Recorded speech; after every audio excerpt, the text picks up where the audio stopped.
हमारा भारत देश जो 15 अगस्त 1947 को अंग्रेजों की गुलामी से स्वतंत्र हुआ, इसलिए हम प्रतिवर्ष 15 अगस्त को स्वतंत्रता दिवस के रूप में मनाते हैं। आजादी शब्द आजादी का मतलब तो वही जानता है जिसने कभी गुलामी की हो, और हम बड़े सौभाग्यशाली है कि हमने एक स्वतंत्र भारत में जन्म लिया। यूं तो आजादी की लौ 1857 में जल चुकी थी, जो वर्षाल बनकर 1947 में देश को आजाद कराई।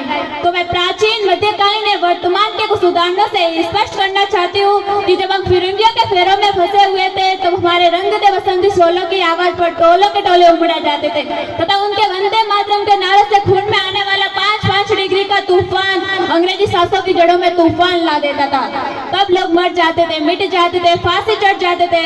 इस प्रकार वे अपनी देशभक्ति को साबित कर रहे होते थे, क्योंकि ये उस दौर की देशभक्ति की कसौटी थी।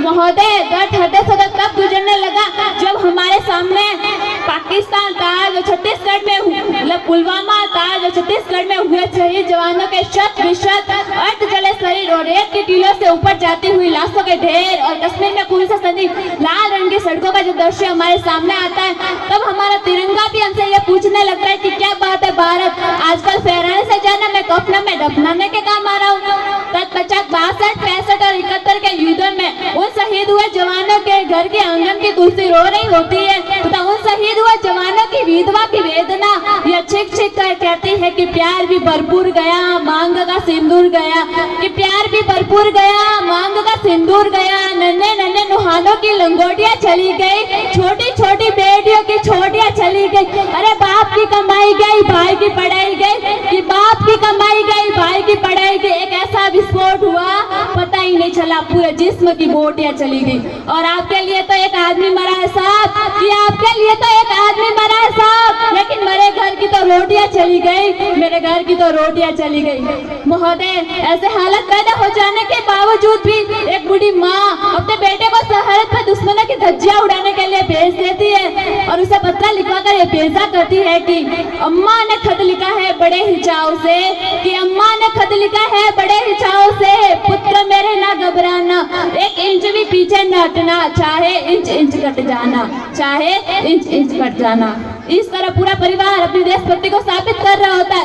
तब देश बलिदान मांगता था, तब देश मर जाने, मिट जाने, फांसी चढ़ जाने को कहता था, बल्कि देश मर जाने, मिट जाने या फांसी चढ़ जाने को नहीं कहता, बल्कि मेरे विचारों में यदि कोई व्यक्ति पूरी ईमानदारी, पूरी लगन, पूरी मेहनत से अपना कार्य करे तो वही सबसे बड़ा देशभक्त है। आप अपने इंस्टाग्राम और व्हाट्सएप की डीपी को 3 रंगों में रंगना देशभक्ति कहते हैं, और कहते हैं कि साल में 2 बार तिरंगा हाथ में लिया तो अपनी देशभक्ति कहते हैं। तो बताइए कि छोटा सा बालक जब नंगे पांव बीच ट्रैफिक में तिरंगा बेच रहा होता तो क्या आप उसे देशभक्ति कहेंगे? नहीं, ये उसकी देशभक्ति नहीं है, ये तो उसके भूख की चाह है जिसे ऐसा करने पर मजबूर करती है। आज भी हम महिला सुरक्षा में काफी पीछे।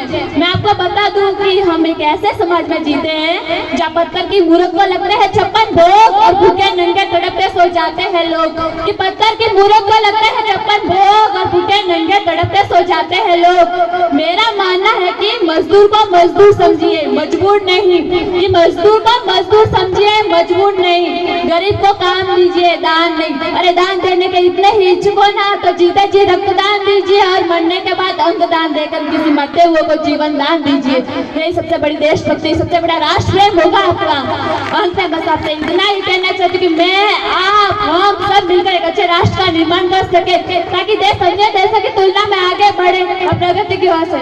अंत में मैं अपनी वाणी को विराम की ओर ले जाती हूँ। बस इतना ही कहना चाहती हूँ कि मेरा हिंदुस्तान महान था, महान है, महान रहेगा, कि मेरा हिंदुस्तान महान था, महान है, महान रहेगा।